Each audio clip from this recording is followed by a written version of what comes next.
तो आइए, आप सभी का स्वागत है। नमस्कार जी सभी को। उम्मीद है आप अपने दिनों को यूज कर रहे हैं। आज 121 दिन के चैलेंज में 17वां दिन है, सॉरी 18वां दिन है और सूत्र का 7वां दिन है। तो अमूमन 18 दिन हो गए हमें इस जर्नी पर निकले हुए। और इस जर्नी को अगर हम सही तरीके से अगर समझे हैं, ठीक है ना, तो डेफिनेटली हमारे पास बहुत सारे आंसर्स होंगे। पर मौन जो सूत्र चल रहा है, उस मौन का क्या परिणाम प्राप्त हो रहे हैं, कल हमने बहुत अच्छा डिस्कशन किया। आज का समय है अपने अनुभव को और थोड़ा गहरा करने का। आज मैं आपसे प्रश्न नहीं पूछूंगा, आज मैं एक यात्रा पर लेकर चलूंगा आपको। एक ऐसी यात्रा पर जो हमारी वाइब्रेशंस की होगी, हमारे शब्दों की नहीं होगी। अक्सर जब हम किसी शब्द को बोलते हैं ना, तो उसके अंदर हम अपोजिट हो जाते हैं। जब जब हम प्यार के बोलेंगे कि मैं आपको प्यार करता हूं या करती हूं, तब तब अंदर एक प्रश्न पैदा होता है कि हमें ये बोलना पड़ा, क्या ना। एक माँ अपने बच्चे को बोलती है, कोई आवश्यकता नहीं उन शब्दों की। या गहरा प्रेम कभी प्रकाशित करना पड़ता है? कभी नहीं। गुस्सा कभी दिखाया आपने कि मैं गुस्सा हूं? कभी बोला है आपने? पता लग जाता है, पूरे घर में असर दिखाई दे जाता है उसका। तो सेम ऐसे ही जब हम जब शब्दों को, अपनी वाक्यों को शब्दों की माला बनाते हैं, शब्दों की माला, तब उसका मतलब होता है कि हम अंदर से कहीं ना कहीं डरे हुए हैं। इसलिए अक्सर प्रार्थनाएं अधूरी रह जाती हैं। कहीं भी चले जाओ, कहीं भी चले जाइए, हम अक्सर शब्दों के जाल में फंसे हुए होते हैं। परंतु प्रकृति ने भी बहुत सुंदर तरीके से अपने आप को छिपा रखा है, बहुत प्यार के तरीके से, शानदार तरीके से। किस तरह से छिपा रखा है? उसने ना अपने आप को मौन कर लिया है। एक भी शब्द प्रकृति का अपना नहीं है, एक भी शब्द प्रकृति का। हमने भाषा उत्पन्न करी और बोलना शुरू कर दिया। पर प्रकृति ने किसी जानवर को, किसी पौधे को, किसी पहाड़ को, नदी को कोई आवाज नहीं दी। अगर नदी की अपनी आवाज होती तो एक जैसी होती होती है ना, हमारी आवाज एक जैसी है। और नदी की आवाज को देखो, कहीं समुद्र में आकर उसको पानी की आवाज, लहरों की, कहीं कल कल बहती हुई, कहीं पत्ते से टकरा कर। आपको आश्चर्य होगा, मृदंग सुना है? मृदंग, मृदंग एक नगाड़े की तरह होता है, जो चमड़े का बनता है। उसका निर्माण कैसे हुआ था? एक ऋषि हुए हैं, उन्होंने बनाया था। वो ऋषि एक बार ऐसे ही गीत संगीत सीखने अथर्ववेद के मंत्रों को दोहराते हुए नदी के किनारे चले जा रहे थे। बहुत थक गए, बहुत थक गए। तो एक हल्का सा झरना आया जहां पानी उछल के फुहारों में बदल रहा है। उन्होंने कहा ये सबसे अच्छी जगह है विश्राम करने की। और बैठ जाते हैं, बैठ जाते हैं। बैठते बैठते नींद आ जाती है। नींद के बाद व्यक्ति हमेशा गहरे में जाता है। कितनी देर का मौन होता है उसका। और जितना गहरा मौन, उतनी गहरी नींद। और जितनी गहरी नींद, उतनी ही गहरी उदासी। अक्सर देखो, जब हम दिन में सोते हैं तो शाम को उदास हो जाते हैं। पता है ना सर? क्योंकि हमने बढ़ती पूरी लड़ाई को स्टॉप करके अपने आप को नींद दी है। तो शरीर को ये बहुत प्यारा लगता है कि मैं कितना बढ़िया सोया हूँ यार, मैं तो व्यर्थ में ही भाग दौड़ रहा हूँ। फिर दोबारा से हम इतने दिनों से भाग रहे हैं कि उस आवाज को, अपने हृदय की आवाज को अनसुना कर देते हैं। तो जैसे ही वो ऋषि नींद से जगे, साय का समय हो चुका है और बहुत शांत से बैठे हैं, उन्हें कहीं से ध्वनि आ रही है। उन्होंने उस ध्वनि का पीछा किया तो देखा कि एक धार इस एंगल से घास, सूखी पत्तियों के ऊपर गिर रही है कि वो मृदंग की ध्वनि निकाल रही है। तो उन्होंने देखा कि अगर इस धार की तरह अगर किसी वस्तु को भी किसी वस्तु पर गिराया जाए तो क्या ऐसी ध्वनि पैदा हो सकती है? तब आप देखो समझ के, कितनी प्यारी प्रकृति ने ध्वनि बनाई होगी जिसका आधार हमारा मृदंग बना। तो प्रकृति ने कोई आवाज नहीं है उसकी। पानी का क्या है, पानी तो बह रहा है। हवा का क्या है, हवा तो बह रही है।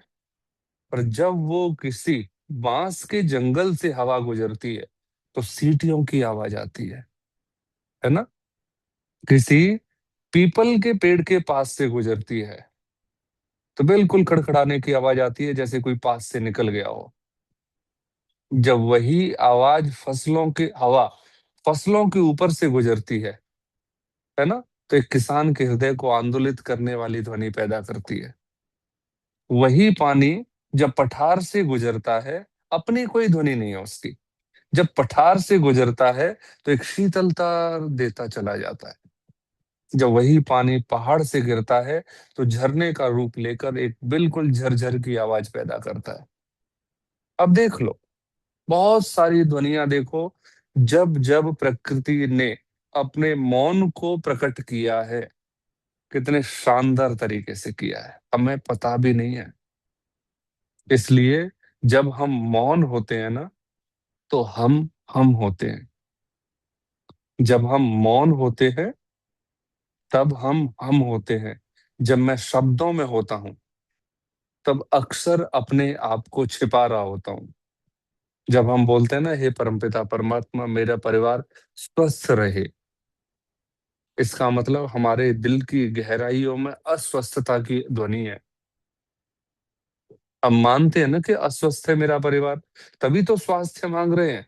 और जब हमारा हृदय का कंपन इतना डरा हुआ होगा, तो क्या हमारे शब्दों में ताकत होगी?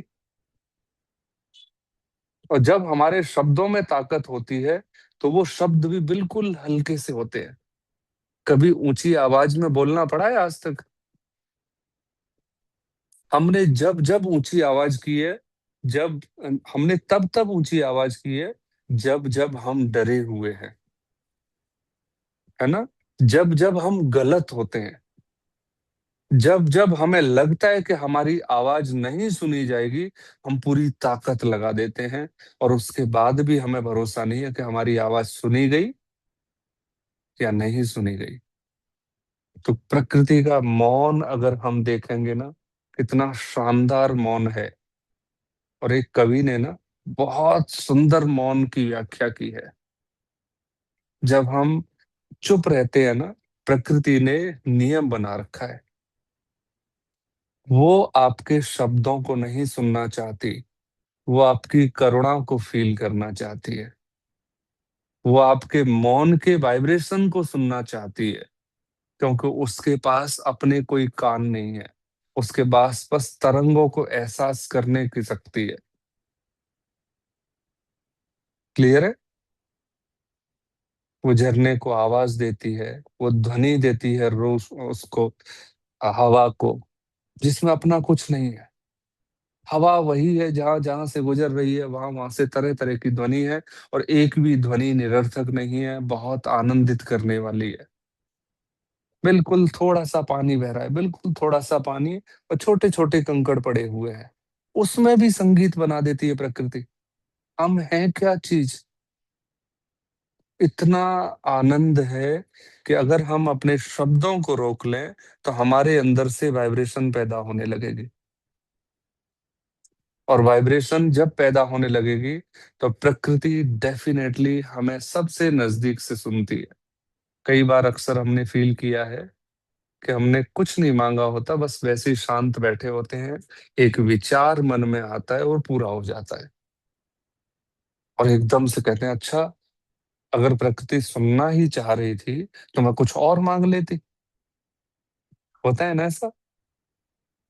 प्रकृति से दोबारा मांग लो, पर मांगना उसी तरह से पड़ेगा। हमारा मांगने पर तो ध्यान चला जाता है, हमारा इस बात पे ध्यान नहीं जाता कि ये मैंने किस भाव में ये पंक्ति बोली थी जो पूरी हुई है, तो हम उस भाव में वापस लौट आए। हो सकता है ना पर नहीं, हमें डर लगता है एक बार जो मिल गया, क्योंकि हमारे अंदर सदियों से डर पल रहा है। तो बस आपको फील करना है कि जब जब हम शब्दों का सहयोग लेते हैं ना, तब तब हम अपने अंदर के विपरीत पुरुष को, तो आप स्त्री को दबा रहे होते हैं। मैं नहीं खाऊंगी, अर्थात मैं खाऊंगी, यही अर्थ होता है ना। मुझे नहीं जाना अर्थात मुझे जाना है। तो जब जब हम मंदिर मस्जिद गुरुद्वारे में जाकर प्रार्थनाएं करते हैं, तब तब हम अंदर से डरे हुए होते हैं। और जब डर नहीं होता तो प्रार्थना भी नहीं होती। देख लीजिए, जहां भी हम जा रहे हैं हमारा एक स्वार्थ है, और प्रकृति भी आनंद से बैठी हुई है। बोले कि जब मैं इनको बिना मांगे सब दे रही हूं, तो इनको मांगने की जरूरत क्या है? क्यों ये इतने पीछे पड़े हुए हैं? आज तक मैंने कभी भूखा रखा, कोई संपत्ति नहीं दी, कोई वस्तु नहीं दी, तो बताए हर चीज दी है। और इनको ये भी नहीं पता कि जो दिए जो नहीं दिया उसका भी कोई कारण है, बस इंतजार नहीं है। बस हमें तो अभी चाहिए। फिर अगर अभी दे दे प्रकृति, तो फिर हाथ फैला के बैठ जाएंगे कि ये क्या हो गया। दोनों तरफ से। तो आइए एक कवि की कल्पना को थोड़ा सा सृजित करते हैं, है ना, चर्चा करते हैं। तो अब एक कवि है, उसने बहुत प्यारी कल्पना की है कि जब मैं मौन में बैठा ना, जब मैंने बहुत दिनों तक, महीनों तक मौन का पालन किया, तो मुझे समझ में आया। तो उसने एक लाइन बोली है कि मैं पहचान न पाया, कि जब तक मैं खुली आंखों से संसार में दौड़ रहा था, तब तक मैं सच में आपको नहीं पहचान पाया। अब किसको नहीं पहचान पाया? बोले तुमको। अब प्रश्न उठता है, तुमको किसको? यहाँ तो बहुत सारे मत मतांतर हैं, देवी देवता है, धर्म है ना। तो कवि ने बहुत सुंदर व्याख्या की है। बोले कि तुम्हें नहीं पहचान पाया, और कब पहचान में आया, मैंने क्या क्या नहीं किया। जब कभी क्या क्या कर रहा है उसको समझेंगे, तो हमें अपनी रिसर्च के ऊपर प्रभाव पता चलेगा कि हमने कोई रिसर्च की भी है या नहीं है। वो कह रहा है, फिरा भटकता गिरी गह्वर में, मैं पहाड़ों में भटका हूं। मतलब बहुत सारे सन्यासी पहाड़ों में चले गए, यहाँ समाधि लगाने की कोशिश की है ना। गह्वर मतलब गुफाओं में छिपा, ढूंढता रहा कि कहीं बैठ जाऊंगा। जैसे लास्ट मैंने एक कहानी शेयर की थी आपके साथ, एक सन्यासी है ना, अपना सब कुछ छोड़ के तपस्या के लिए चले गए, और ज्ञान कब प्राप्त हुआ? जब वापस संसार में आए। नगर में डगर डगर में, मैं कहा नहीं गया, मैंने रास्तों को लंबा गिर गिर के नापा है। दंडवत यात्रा सुनी है ना, लेट लेट कर यात्रा करते हैं। हाँ, श्रद्धा को नमस्कार है, परंतु यहाँ चिंतन तो करना पड़ेगा। फिरा भटकता गिरि गह्वर में, नगर नगर अर्थात मैंने कितने नगरों के, कितने प्रसिद्ध मंदिरों के चक्कर नहीं काटे, कितने प्रसिद्ध गुरुद्वारों में नहीं गया, या कितने प्रसिद्ध विदेशों तक के परमात्मा के ठिकानों पर मैं पहुंचा हूं। वाटन में घाटन में विपिन में, वाटन मतलब जो भी चीजें मेरे घर में हो सकती है ना, छोटी छोटी मैं संजो के रख लेती हूँ या रख लेता हूँ कि ये प्रभु परमात्मा का प्रतीक है, ये परमात्मा का प्रतीक है। घाटन में अर्थात नदियों के कितने सारे घाटों में मैंने स्नान कर लिया है। वीतिन में मतलब कितने कीर्तनों में मैंने कितने कीर्तन कर लिए। वृक्षों की पूजाएं की, लताओं की पूजा की, शरीरों की पूजा की, मैंने कितने लोगों को देवता बनाया, कितनों को गुरु बनाया, हर बार बदलता रहा है ना। फिर भी मैं तुम्हें पहचान नहीं पाया। पर एक दिन ऐसी शांत बैठ गया, आंख बंद कर ली, थक गया, थक गया। तो अब मन नहीं था किसी की खोज करने की। जैसे ही थका, जैसे ही हार मान ली, उसने अपने आप को खोलना शुरू कर दिया। यही शख्सियत है, यही ताकत है उसकी। कैसे खोला? रवि शशि से पदार्थ चमकाए, जिसने सूरज बनाया, जिसने चंद्रमा बनाया, है ना। तो ये किसी ने तो बनाया ना। अन्न औषध फल फूल उगाए, इतने सारे फल फूल उगाए हैं। अब देख लो किसी भी फल को, दूसरे फल से मैच ही नहीं होता है। टेस्ट देख लो, स्वाद देख लो उनका। एक बार अगर आम खाना शुरू करो तो घर वालों को रोकना पड़ता है कि फोड़े फुंसी हो जाएंगे, गर्मी हो जाएगी। मन नहीं रुकता। तो कितना आनंद प्रकट कर दिया, एक फल में ही सारी दुनिया भर दी। हम्म? औषधियां, प्रकृति ने कितनी सारी औषधियां बनाई कि कभी तुम बीमार पड़ जाओ तो ये लो, है ना। फूल, कितने तरह के पुष्प खिलाए हैं। किसी को गुलाब पसंद है तो किसी को गेंदा पसंद है, किसी को सूरजमुखी। आप जो नाम लोगे वो किसने बनाए हैं? पता नहीं, किसी ने तो बनाए हैं, है ना। अब देखो कि जितने कितने प्रकार के फूल हैं, सबका अपना अपना कलर है, अपना अपना रंग है। और इतना गहरा रंग है कि उस रंग में हम घुल जाते हैं, हो जाते हैं। जब हम कोई पहले जब कंप्यूटर चलाते थे तो उसका वॉलपेपर आता था। जब मैं पहली बार उसके वॉलपेपर बदल रहा था, तब मैं बिल्कुल मंत्रमुग्ध हो गया था। मुझे आज भी याद है, मुझे 7 दिन लगे थे उन वॉलपेपर के समूह से निकलने में। बिल्कुल लाल गलियारी है, पेड़ है जिन पर सिर्फ लाल पत्तियां हैं, और बीच में एक रास्ता बना हुआ है। वॉलपेपर था पहले, पीसी में होता था।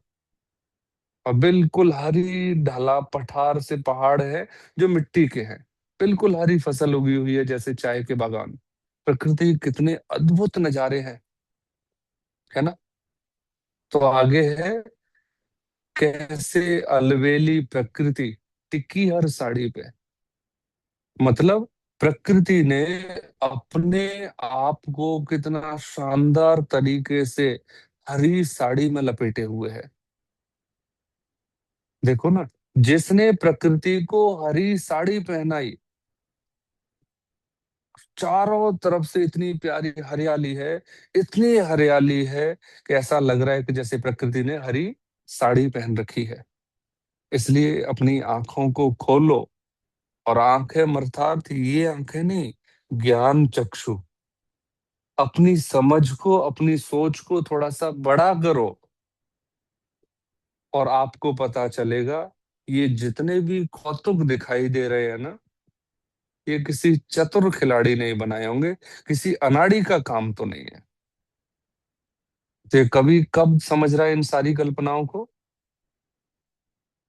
जब उसने अपने आप को बाहर बहने से रोका है, जब उसने अपने आप को अंदर समेटा है। बहुत शानदार है। और इतना भाव से दिल भर जाता है कि कई बार बस चीजों को देखते रहो। आप क्यों जाते हो पहाड़ों में घूमने, क्यों जाते हैं समुद्र के किनारे घूमने? ठीक है, कई लोग भाव में जाते होंगे, परंतु अकेला भाव बार बार तो नहीं ले जा सकता, है ना। वो एक आनंद हमें खींच के लेकर जाता है। वो खिल वो किलो खिल किलकारियां, वो कूदना, खुद का घूमना, है ना। वादियों में बैठ जाना, दूर तक देखते रहना। और कभी ऐसा हुआ है, हम अक्सर, कभी जब सिर्फ दर्शन करने कहीं जाते हैं ना, तो दर्शन करके घर भागने की कोशिश करते हैं। परंतु जब हम प्रकृति की शरण में गए हैं कहीं घूमने, तो अक्सर लौटते हुए उदासी हुई है। आप याद करो, जब जब हम घूमने कहीं गए हैं, 3 दिन 4 दिन और प्रकृति का आनंद लिया है, तो वहां से लौटने में दुख होता है। दिन बीत गए। परंतु कहीं मंदिर चले जाओ, मस्जिद गुरुद्वारे चले जाओ, तो दर्शन करने तक का जोश होता है। और जैसे ही दर्शन हुए, बताओ कहाँ जाते हैं? रेस्टोरेंट। क्योंकि घर खाना बनाना पड़ेगा, नहीं तो आप सीधे घर भागोगे। अब देखो ना, तो ये हम किस लिए इकट्ठे हुए हैं? हम जगने के लिए इकट्ठे हुए हैं। हम जग रहे हैं। अब आगे है, अब यहाँ कवि ने बहुत थोड़ा, अब उसे अपने पर ना थोड़ी सी घृणा आ रही है। नहीं आनी चाहिए पर आ गई, क्योंकि मनुष्य है। वो कह रहा है, जल से धोया मल मल कर तन, धोया नहीं कभी ये मन। बोला, मैं स्नान करता रहा सुबह 4 बजे उठ के, भगवान के नाम पर जल चढ़ाना है, ये करना है, वो करना है ना। खूब मल मल के कई दशकों तक मैंने इस शरीर को धोया है। पर मैंने मन को कभी नहीं धोया था। है ना। फिर एक श्लोक है मनुस्मृति का, अद्भिः गात्राणि शुद्ध्यन्ति। हमारा शरीर जल से शुद्ध हो जाता है। मनः सत्येन शुद्ध्यति। और अगर मन शुद्ध करना हो तो सच को स्वीकार करना सीखना पड़ेगा, सारे डर खत्म हो जाएंगे। सत्य क्या है? जो हमारे डर को समाप्त करे। तो जल से शरीर शुद्ध हो जाता है, और मन शुद्ध करना हो तो किससे होगा? सत्य से। तो अद्भिः गात्राणि शुद्ध्यन्ति, मनः सत्येन शुद्ध्यति, विद्या तपोभ्याम भूतात्मा। ये शरीर ज्ञान से, शरीर किससे? ज्ञान से, और भूतात्मा विद्या से, तप से। अब यहाँ ध्यान से समझना है, लास्ट में बुद्धिर ज्ञानेन शुद्ध्यति। हमारी जो समझ है ना, हमारी ज्ञान से ही शुद्ध होगी। ज्ञान अर्थात ये पुस्तकों में बटा नहीं, जो कभी अभी कल्पना कर रहा है, कल्पना नहीं कर रहा, असलियत का सामना कर रहा है, वो ज्ञान है। जिसे हम देखकर समझें और समझकर अपनाएं, वो ज्ञान है। वेदों में, महाभारत में, पुराणों में, सब में लिखा हुआ ज्ञान नहीं है। वो उस कवि का अपना ज्ञान हो सकता है, परंतु हमारी इसमें अपनी क्या खोज है। तो आगे क्या है? मन सार जग में प्रकाश कोई सच्चा मित्र। अब वो आ गया अपने पे। उसने देख लिया कि मैंने बहुत चक्कर काट लिए, परंतु जब मैं शांत बैठा तो मेरा मन शांत हुआ, और मन शांत हुआ तो मुझे परमात्मा के प्रकृति में ही दर्शन हो गए। आज जो ठंडा एहसास है, ये मेरे मन के कारण है। अब इसमें बाहर की कोई खोज नहीं है। बाहर की कोई खोज, सच में बाहर की कोई जरूरत नहीं है। और अब वो हमें सलाह दे रहा है, या चिंतन कर रहा है, ये मान सकते हैं कि मन सा प्रकाश कोई सच्चा मित्र। है ना। अगर हमारा मन हमारा दोस्त है ना, तो इससे बड़ा कोई हमारा मित्र नहीं हो सकता। सबसे बड़ा। मन सा न कोई शत्रु होड़दंगा है। ठीक है। हम जो लिए बैठे हैं ना दूसरों के नाम की पर्ची, कि उसने मेरी जिंदगी नरक बना रखी है या उसने बना रखी है, वगैरह करना।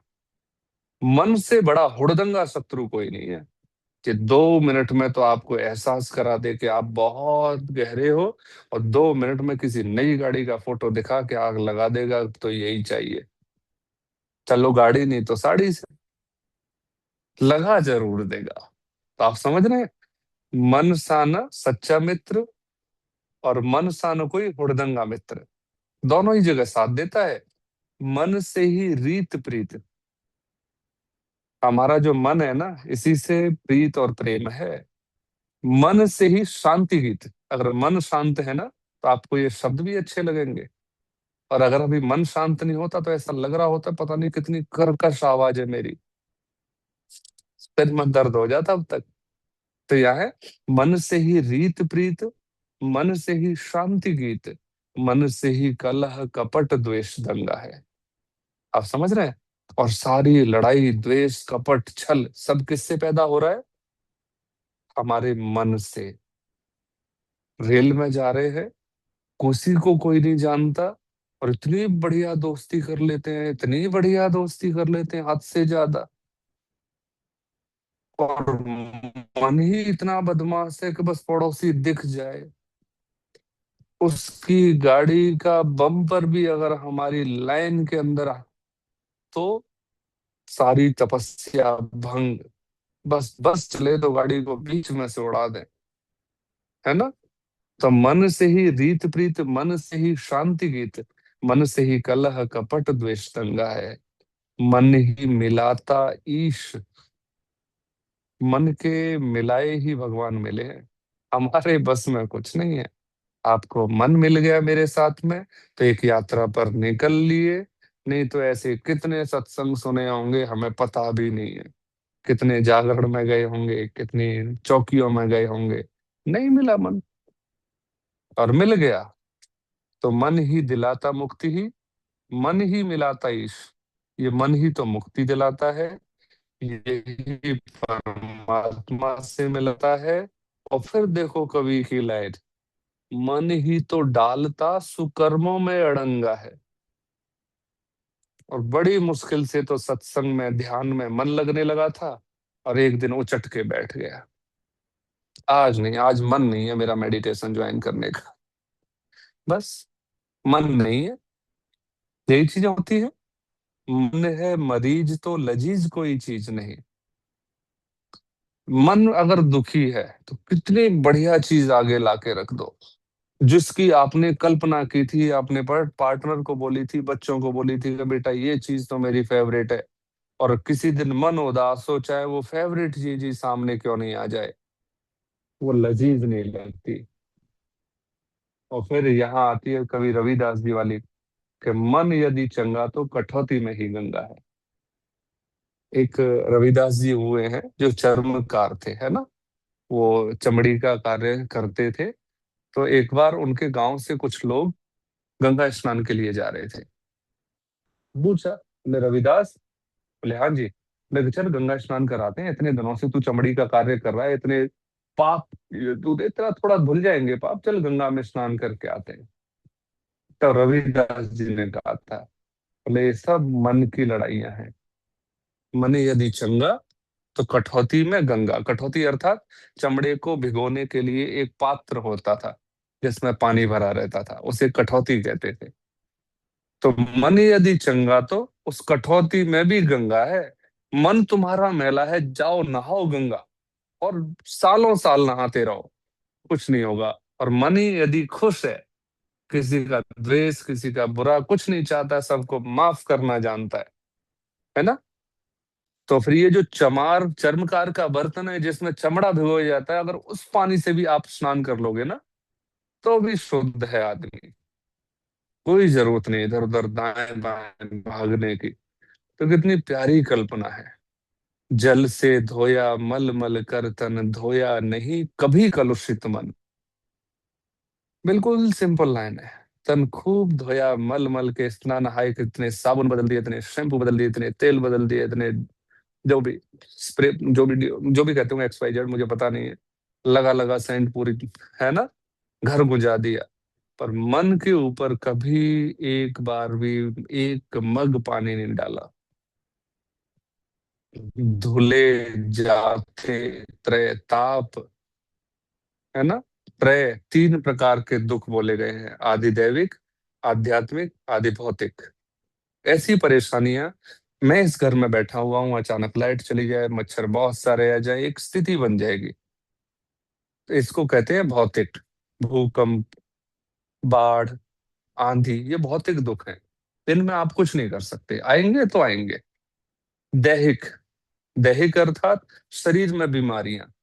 और दैविक, दैविक अर्थात ये जो इसको भी कहेंगे भौतिक और दैविक एक ही है, बिजली गिरना, है ना, पहाड़ बादल फट जाना, ये सारी चीजें, ये सारे दुख धुल जाते कब, ज्ञान की गंगा में जब स्नान कर पाते। ये सारे दुख, शरीर में कितनी बड़ी बीमारी है। एक बार स्वामी सत्य प्रकाश सरस्वती हुए हैं, एक आंदोलन चल रहा था आजादी का, और अंग्रेजों की साथ लड़ाई करते समय उनके सिर पर कोई ऐसा पहना हथियार लग गया कि पूरे सर फट गया। कुछ लोगों ने मिलकर उनको हॉस्पिटल पहुंचाया, डॉक्टर ने बोला कि इनको बेहोशी का इंजेक्शन देना पड़ेगा क्योंकि बहुत बड़ी चोट लगी हुई है। स्वामी जी हंस रहे हैं, स्वामी सत्य प्रकाश सरस्वती उनका नाम है, आजादी में बहुत योगदान रहा है उनका। डॉक्टर ने बोला कि इंजेक्शन देना पड़ेगा बेहोशी का। बोले कि इंजेक्शन बेहोशी के लिए तुम्हें क्या क्यों देना है, बेहोशी क्यों करना है मुझे बेहोश। बोले कि बाबा टांके लगेंगे तो बहुत दर्द होगा। बोले कि दर्द यहाँ है, टांके यहाँ लगाओगे, देखता हूं मैं किसको दर्द होता है, लगाओ तुम टांके। वो शांत बैठे हुए हैं, और सर में टांके लगा दिए, सारे काम कर दिए, चट चट चट चट। बोले कि बाबा बहुत पक्का है मन का। तो बस बोले कि आंसर आपने दे ही दिया। यह सारा खेल मन से है। हम मान लेते हैं कि मैं तो मरा, मेरा तो बेइज्जती कर दी, मेरे को तो गलत बोल दिया, मेरे को ये कर दिया। ये सारा किसका खेल है, मन का। मैं अपने बच्चे की तुलना अपने पड़ोसियों से करने लग जाता हूँ, XYZ। मैं अपने बिजनेस की तुलना बड़े भाई के बिजनेस से करने लग जाता हूँ, छोटे भाई के बिजनेस से करने लगे। यही तो सारा मन का खेल है। अब उसने कहा है, पहचान न पाया मैं तुमको। अब समझ में आ रहा है कि सच में मैं तुम्हें अभी तक नहीं पहचान पाया। फिर उसने कल्पना करनी शुरू की, कल्पना अर्थात ज्ञान में उतरना शुरू किया। अखिल विश्व में व्यापक सत्ता। अब वो कह रहा है कि अगर मैं पूरे संसार को, एक एक चीज को देखूं, तो आपकी सत्ता पूरा संसार दिखा रहा है कि वो कोई है। कैसे पता चल रहा है? साक्षी दे रहा पत्ता पत्ता। अगर मैं एक एक पत्ते को देखता हूं, एक एक पत्ते को देखो, कहते हैं कि बिना उसके धूप के, है ना, देखो ये खिल रहा है। उसने इतने अजूबे बना रखे हैं। खिल रहा है ना, सिर्फ पानी है, कोई मिट्टी नहीं, कुछ नहीं, सिर्फ पानी है इसमें। पानी के माध्यम से बस बड़ा होता जा रहा है। तो ये पत्ता भी इशारा कर रहा है कि तुम अगर खाद भी नहीं दोगे, कुछ भी नहीं दोगे, तो भी मेरे अंदर विकास मौजूद है, जीवन मौजूद है। तो अखिल विश्व में व्यापक सत्ता, वो पूरे संसार में विद्यमान है, ये पता चल रहा है। बोले कैसे पता चल रहा है? बोले एक एक पत्ते को देख लो, है ना, हर पत्ते को। फिर इसको थोड़ा सा और मैं इसी इन्हीं की लैंग्वेज में पढ़ता हूँ। साक्षी दे रहा पत्ता पत्ता, एक भी पेड़ का दूसरे पेड़ के पत्ते से अगर पत्ता मिलता हो तो बताओ। 100, 10, 20, 50 पेड़ तो देखे होंगे, नहीं मिलता ना। कोई तो बैठा है जो शानदार तरीके से और हर चीज पर ध्यान रखा हुआ है। हमने कितनी कोशिश कर ली कलम लगाने के उल्टा सीधा बनाने की, वो तीसरी पीढ़ी में ले जाके फिर सब सही कर देता है। ये कलम वाले पेड़ है ना, एक ही पीढ़ी में चलते हैं, दूसरी पीढ़ी में जाके फिर दोबारा से आम का आम हो जाता है, गुठली वो सॉरी, सेब का सेब हो जाता है। नहीं चलते दो पीढ़ी से ज्यादा। तो परमात्मा ने कितनी बढ़िया, फिर उसने कहा शिशु की बोली में। अब वो कवि बताना चाह रहा है परमात्मा कहाँ कहाँ है। बोलो उस बच्चे की बोली में है कि किसी का भी छोटा सा बच्चा हो, आपकी तरफ अगर देख रहा है, तो कौन कौन है जो रोक के देखेगा उसकी तरफ? देख लो। हम मुंह सुजा लेंगे आपस में, पर जब बात किसी का बच्चा आपकी तरफ मुस्कुरा के देखे तो आप देखो, अगर वो रो भी रहा होगा ना, तो भी आप उसकी तरफ हंस के देखोगे, उसे गुदगुदाने की कोशिश करोगे।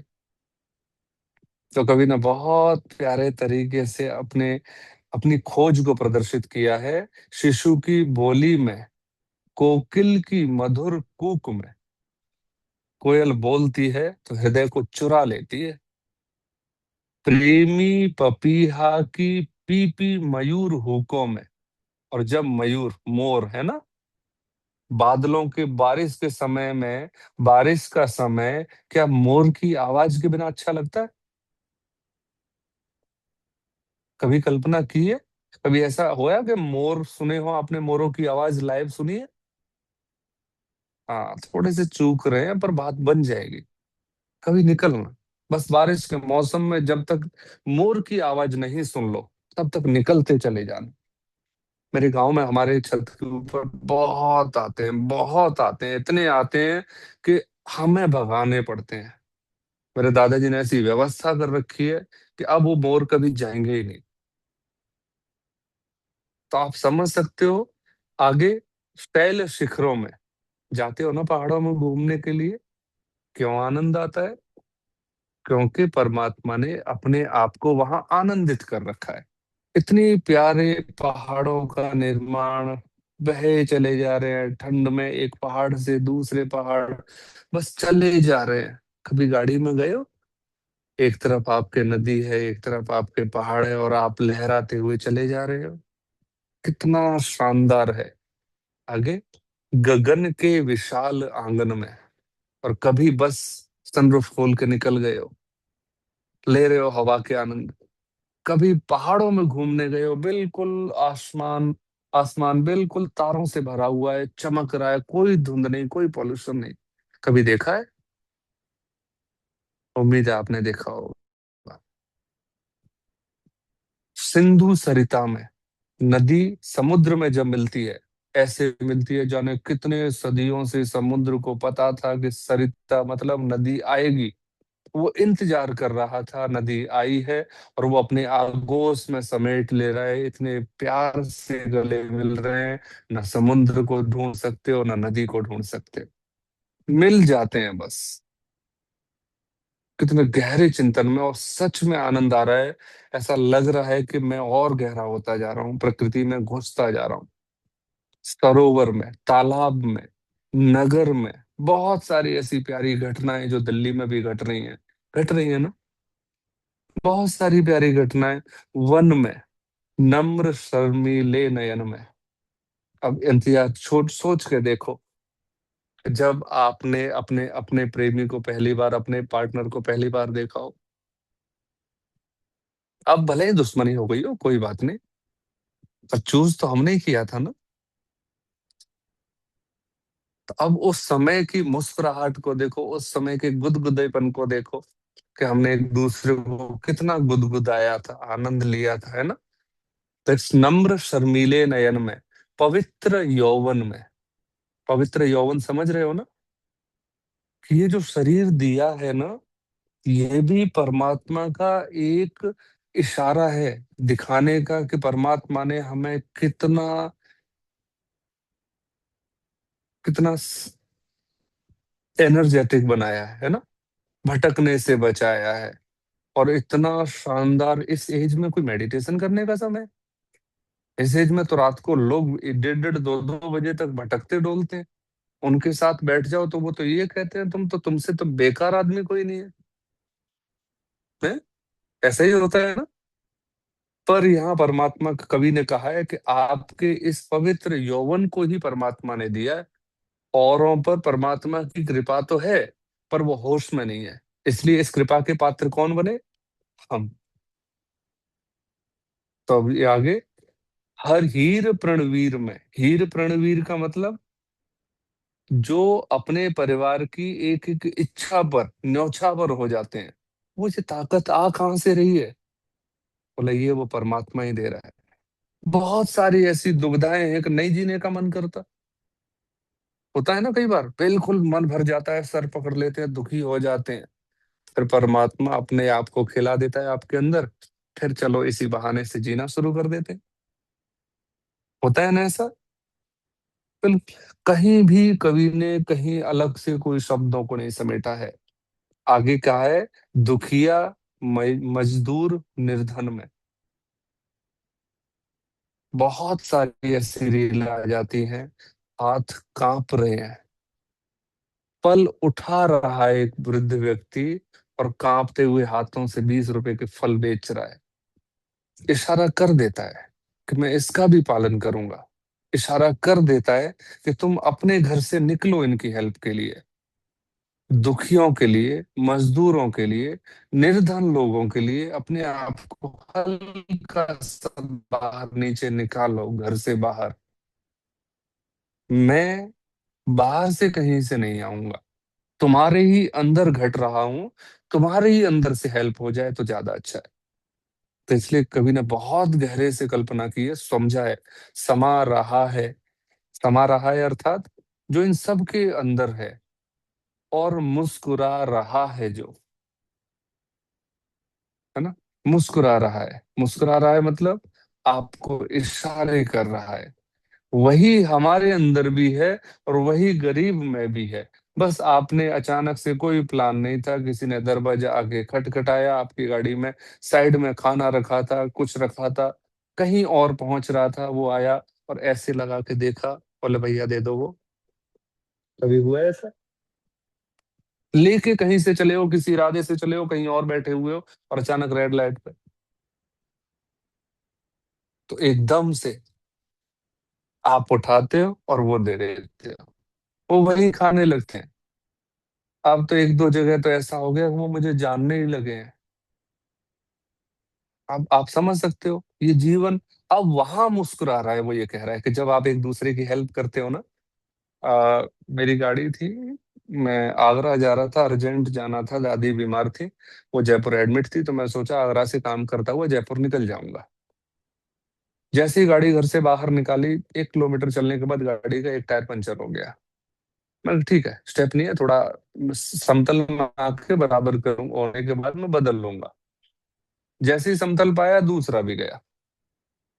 मैं कहा चलो, अगर भगवान को यही इच्छा है तो यही सही। बस एक रिक्शे पे थैली बीनने वाले लड़के जा रहे हैं, समझना ध्यान से।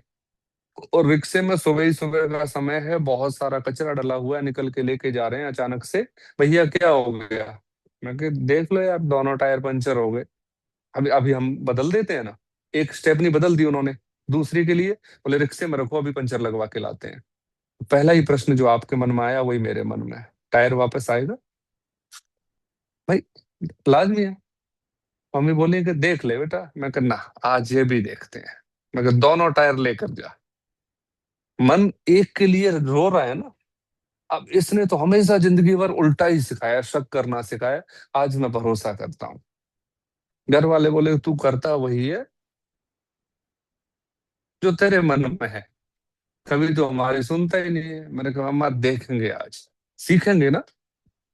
अगर हम किसी पे भरोसा नहीं करते, उसका कारण तो होना चाहिए। मेरा तो किसी ने नुकसान किया ही नहीं है, तो मैं जब किया ही नहीं है तो मैं भरोसा करूंगा। तुम्हारे कहने से भरोसा नहीं करूं, ये तो गलत बात है ना। तो ठीक है, वो गए, बोले भैया आप नहीं चलोगे? मैंने कहा यार कहाँ बिठाओगे तो मुझे इस बुग्गी में, इतना तो कचरा लाद रखा है। अच्छा ऐसा करते हैं, तीनों पैदल चलते हैं, अब सोचो। मैंने कहा नहीं, तुम दोनों जाओ। फिर ये बोले कि भैया हम दोनों नहीं जाएंगे, हम दिल्ली के नहीं है। डीएल देख के उसने बढ़िया कचोट के बढ़िया पॉइंट मारा। बोले हम दिल्ली के नहीं है। बोले मैं तो दिल्ली का हूँ। तो थोड़ी दूर पे पेट्रोल पंप था, उन्होंने लगवाया, लेके आए, और बहुत बढ़िया तरीके से जो खाना हमने रास्ते के लिए बना रखा था उनके साथ बैठ के खाया। अब सोच के देखो कि ये लाइन बैठती है ना। समा रहा है किसमें? सब में, जो ऊपर चर्चा करी है। और मुस्कुरा रहा है जो। कोई एक फल है, 4 फल आम लेके घर में कोई आया, 3 खट्टे निकल गए, एक मीठा निकल गया, जिसको सबसे छोटा आम मिला था। तीनों ने बड़े बड़े आम ले लिए, एक को छोटा आम मिला, उसका मीठा निकल गया। अब बाकी तीनों खट्टा है, खट्टा है, खट्टा है। एक मुस्कुरा रहा है, मेरा तो कहीं से भी कुछ भी आनंद खिल जा रहा है। ठीक है, तुमने उसे छोटा दिया, वो रसीला बन गया, मीठा बन गया। ये सब मुस्कुराहटें हैं। अब आगे देखो, नाच सबको भी नित नए नचा रहा है जो। कर क्या रहे हैं हम? नाच ही रहे हैं। रोज सुबह नाचना शुरू करते हैं, रात तक नाचते चलते हैं, और रोज नया डांस कर रहे हैं। यही तो कर रहे हैं ना। तो कर रहे हैं। नाच सबको रोज नए नचा रहा है जो, जिसने पानी से भरा रुई जैसी बदली को। बादल कैसा है? एक रुई जैसा। और रुई जैसे बादल को किससे भर दिया? फ्लाइट में तो आप हम सभी बैठे हैं ना। बादल क्या होते हैं? एक धुएं जैसे। पर उसके अंदर भी कितनी करामात दिखाई है कि पानी भर दिया। पानी लेकर चलते हैं ना।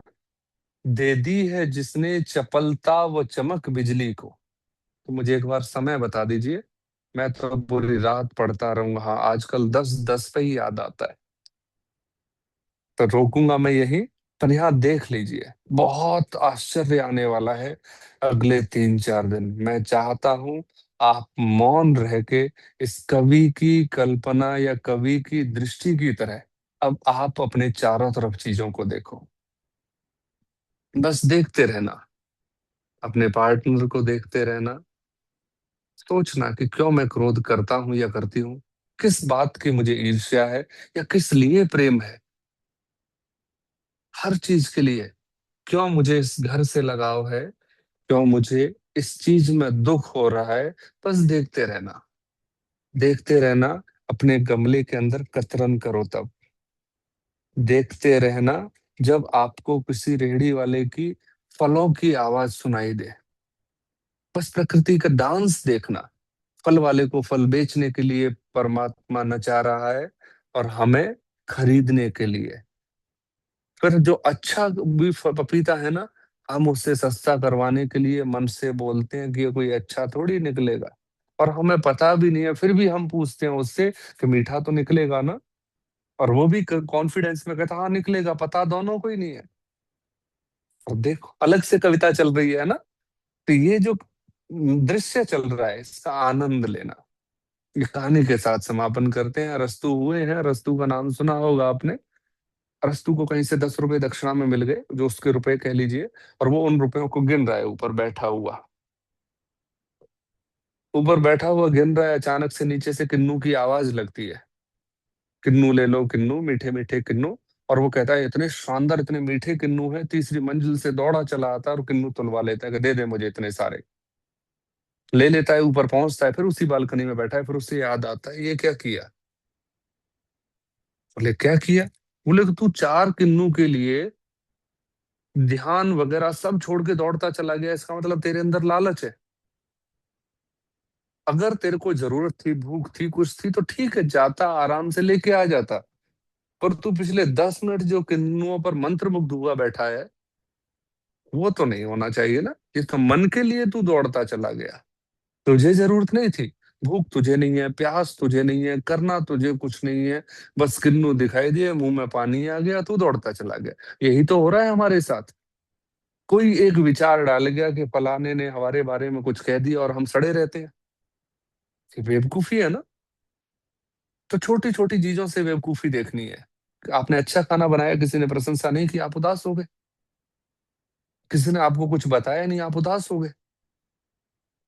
अरस्तु ने ऊपर से ही बैठा हुआ है, अब गली में से जो निकल रहा है ले किन्नू, सारे किन्नू बांट दिए। और हर बार मन को कहता ले और खा ले, ले और खा ले। तूने मुझे दौड़ाया, अब मैं तुझे दौड़ाऊंगा, एक भी किन्नू नहीं खिलाऊंगा। फिर अरस्तु कहता है कि मैं अक्सर उस दिन के बाद होश में आ गया। ये किन्नू वाली घटना घटी। अब हमें भी होश में रहना है, ठीक है। मन के मारे मत चलियो, है ना। कुछ ऐसी लाइन है ना, ये बेमौत मरवा देगा, ये सच्चाई है। पर हम होश में रहेंगे, और कल आपको 2-2 मिनट मिलेगी, आप अपने हर होश की बात को एक्सप्लेन करोगे, ठीक है। आप राज्य बच्चों के साथ जो खेल खेला है उसमें होश में रह के खेलना है, ठीक है। पिंकी जी, आपके साथ जो भी काम धाम जो भी हो उसे होश में करना है, और हर होश में रहते हुए। हरनीत जी, फैमिली के जितने भी पार्टिसिपेशन वाले काम हो उनको होश में रहते हुए करना है, बिना किसी हो बेहोशी के जवाब नहीं देना है, ठीक है। ठीक है उषा जी, बाकी सबसे भी उम्मीद करता हूँ। मुझे सच में बहुत आनंद आ रहा है। अब जो प्रकृति चाहे वो करे। ओके। अभी ये बहुत लंबी चर्चा है, और मैं बहुत दिनों से इसे पढ़ रहा था, फील कर रहा था, और यही चीज का मैं मेडिटेशन भी करता हूँ। तो एक समय के साथ मुझे लगा आपसे शेयर करना चाहिए, तो मैंने शेयर किया। कल फिर पढ़ेंगे यहीं से, ठीक है। आनंद आ रहा है आप सभी को? आ रहा है? नहीं तो यस। आते नहीं, है ना। चलिए, मैं उम्मीद करता हूँ आप पहले से ज्यादा एनर्जेटिक होके अपने आप को इसमें इन्वॉल्व रखोगे। आपके अंदर बैठे हुए आपकी होशमयी चेतना को नमस्कार। आप ऐसे ही दिन प्रतिदिन होश में आते रहें, उन्नति के लिए आगे बढ़ते रहें। नमस्कार जी सभी को। शुभ थैंक रात्रि यू जी। सर। वेलकम जी, शुभ रात्रि जी। Thank you sir.